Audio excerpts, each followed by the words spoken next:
नमस्कार विद्यार्थियों, मैं बद्री विशाल चारण, असिस्टेंट प्रोफेसर इतिहास, राजकीय महाविद्यालय पिंडवाड़ा। जैसे कि बीए द्वितीय वर्ष के आधुनिक भारत के विविध टॉपिक्स का अभी तक हमने अध्ययन किया है। उसमें हमने बंगाल, पंजाब, वेलेस्ली व उनके समय ईस्ट इंडिया कंपनी का प्रचार, ब्रिटिशर्स का भारत में आगमन आदि टॉपिक को पढ़े हैं। यद्यपि बंगाल का टॉपिक हमने ख़त्म कर दिया है, किंतु उसमें एक टॉपिक जैसा मुझे लगता था कि अपने को पूरा विस्तार से समझना बाकी रह गया था, उसे अभी हम विस्तार से समझेंगे। वह था द्वेष शासन।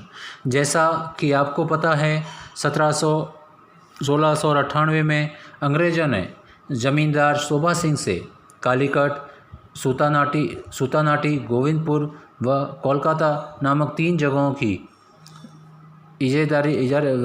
अधिकार प्राप्त करके वहाँ पे अपनी व्यापारिक कोठी की स्थापना की, जो कालांतर में कलकत्ता नामक शहर के नाम से प्रसिद्ध हुआ। धीरे धीरे अंग्रेज़ों का नवाब के राज्य में हस्तक्षेप बढ़ने लगा। 1717 में मुग़ल पातशाह फर्रुखशीर द्वारा उन्हें एक व्यापारिक फरमान या व्यापारिक छूट प्राप्त हुई, जिसमें वे कंपनी का मुक्त व्यापार अर्थात बिना किसी टैक्स दिए व्यापार कर सकते थे। लेकिन इस पट्टे की उनके द्वारा गलत व्याख्या की गई। इसका उपयोग वे कंपनी के लोग अपने व्यक्तिगत व्यापार के लिए करने लगे। एक संप्रभु नवाब को इस तरह की चीज़ स्वीकार नहीं हो सकती थी।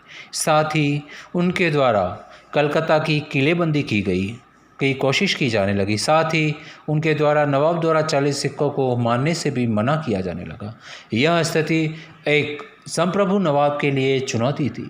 यद्यपि अंग्रेज़ों ने छुटपुट घटनाएं करना नवाब कुली मुर्शिद खान के समय से ही प्रारंभ कर दिया था, किंतु अलीवर्दी खान और कालांतर में नवाब सिराजुद्दौला के समय उनकी गतिविधियां बढ़ गई थी।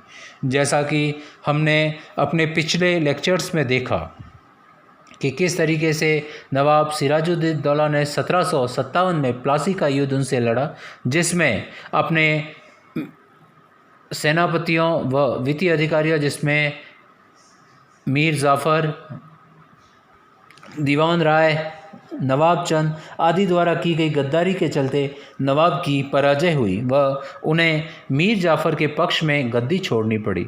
मीर जाफ़र से अंग्रेज़ों द्वारा धीरे धीरे अधिक से अधिक उपहारों की मांग की जाने लगी। इस विषय में एक कथन प्रचलित था कि मीर जाफ़र एक ऐसी थैली है जिसमें कभी भी हाथ डालकर सोना निकाल दो। अब मीर जाफ़र के लिए भी उनकी मांगों की पूर्ति करना संभव नहीं था।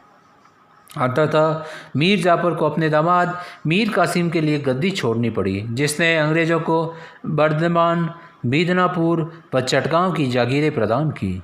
किंतु नए नवाब को शीघ्र ही लगने लग गया था कि अगर उसे एक संप्रभु शासक के रूप में कार्य करना है तो उसे स्वयं को अंग्रेज़ों के अधिकार से मुक्त करना पड़ेगा। उसने अपनी राजधानी मुर्शिदाबाद से बदलकर मुंगेर कर दी। साथ ही उसने चिंचुरा में स्थित डचों व फ्रेंचीसियों से भी सहयोग प्राप्त करने की कोशिश की। उसने बंगाल के मुग़ल नवाब जो कि निर्वासित रूप से अवध में अपना जीवन यापन कर रहे थे, साथ ही अवध के नवाब शुजाउद्दौला के साथ मिलकर 1764 में बक्सर नामक स्थान पर अंग्रेज़ों से युद्ध किया, जिसमें उनकी पराजय हुई। 1765 में इलाहाबाद की संधि हुई, जिसमें शुजाउद्दौला व मुग़ल बादशाह के साथ अलग अलग प्रावधान किए गए। इन्हीं संधियों में बंगाल के संदर्भ में भी नए प्रावधान किए गए, जिसमें बंगाल, बिहार व उड़ीसा की दीवानी अंग्रेज़ों को प्राप्त हुई। यहाँ पर अंग्रेज़ों द्वारा एक नई शासन प्रणाली लागू की गई, जिसे द्वेष शासन की संज्ञा दी जाती है। द्वेष शासन को समझने से पहले दीवानी और निजामत को समझना आवश्यक है। मुग़ल काल में प्रांतीय प्रशासन में 2 प्रकार के अधिकारी होते थे, जिनमें सूबेदार, जिसे निजामत भी कहा जाता था, कार्य सैनिक प्रतिरक्षा, पुलिस और न्याय प्रशासन से जुड़ा था। दूसरा प्रांतीय स्तर पर श्रेष्ठ पद पर दीवान का था, जो राजस्व एवं वित्त व्यवस्था की देखरेख करता था।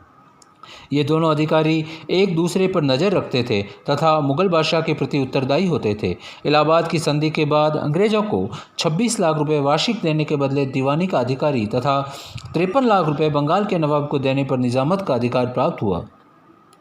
दीवानी और निज़ामी दोनों अधिकार प्राप्त कर लेने के बाद ही कंपनी ने बंगाल में द्वेष शासन की शुरुआत की।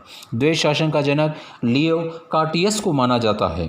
द्वेष शासन, जिसकी शुरुआत बंगाल में 1765 ईस्वी से मानी जाती है, के अंतर्गत कंपनी ने दीवानी और निजामत के कार्यों का निष्पादन भारतीयों के माध्यम से करती थी, लेकिन वास्तविक शक्ति कंपनी के पास होती थी।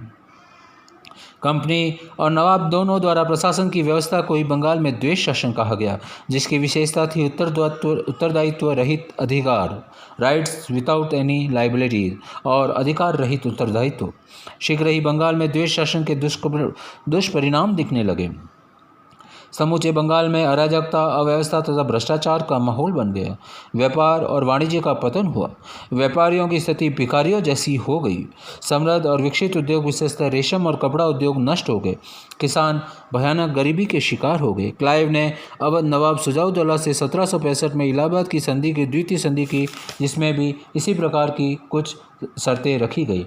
अब अंग्रेज जहाँ निज़ाम को स्वयं नियुक्त अपने द्वारा प्रत्यक्ष रूप से नहीं करते थे, वही दीवानी कंपनी ने स्वयं संभाल ली थी। बंगाल के नवाब के साथ संधि के बाद पुनः बंगाल में द्वेष शासन की शुरुआत हुई। अल्पायु नवाब ने मोहम्मद रजा खान को नायब सूबेदार नियुक्त किया। इस प्रकार कंपनी को मुगल सूबेदार द्वारा इलाहाबाद की संधि से बंगाल, बिहार, उड़ीसा की दीवानी तथा बंगाल के नवाब के साथ संपन्न संधि से निजामत के अधिकार प्राप्त हो गए।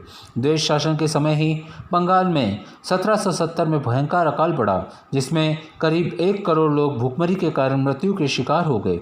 अकाल के इस भयानक दौर में कार्टियर बंगाल का गवर्नर था। द्वेष शासन के समय बंगाल में 1766-67 के बीच 2,24,66,500 रुपये की वसूली हुई। इससे पूर्व यह वसूली मात्र 80 लाख थी। 2,24,66,500 की वसूली हुई। लॉर्ड कॉर्नवालिस इंग्लैंड की मदद संसद में द्वेष शासन के बारे में कहा, मैं पूर्ण विश्वास के साथ कह सकता हूँ कि विश्व में कोई भी ऐसी सभ्य सरकार नहीं रही जो इतनी भ्रष्ट, विश्वासघाती और लोभी हो जितना कि भारत में कंपनी की सरकार है। क्लाइव ने खुद बंगाल की अवस्था के बारे में कहा, मैं केवल इतना ही कहूँगा कि अराजकता, अव्यवस्था, भ्रष्टाचार और शोषण का जैसा दृश्य बंगाल में था, वैसा न तो किसी देश में देखा गया और न सुना गया। ऐसे अन्याय मुक्त और लोभपूर्ण ढंग से इतने लाभ की कभी प्राप्ति नहीं किए गए। 1775 में कलकत्ता सर्वोच्च न्यायालय के एक न्यायाधीश ने बंगाल के नवाब मुबारक-उद-दौला के बारे में कहा, वह बंगाल की छाया पुरुष घास फूस का आदमी है।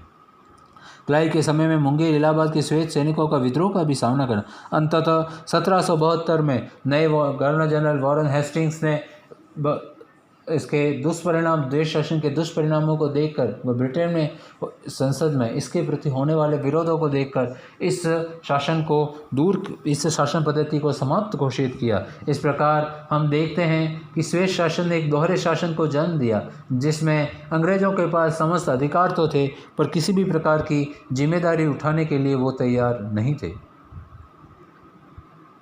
अंग्रेज जब चाहते, जितना चाहते, किसानों से मनमाना वसूल करते थे। नवाब की सेना व प्रशासन को पंगु बना दिया गया।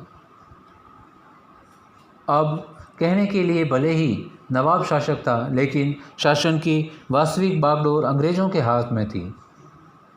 इस शासन व्यवस्था ने न सिर्फ बंगाल की जनता के लिए अपितु अंग्रेजों की वसूली में भी, यद्यपि अंग्रेजों की वसूली में इससे वृद्धि आई, किंतु इसका परिणाम जनता के शोषण के रूप में निकला। इसके दुष्परिणामों को ब्रिटेन की संसद में भी उठाया गया।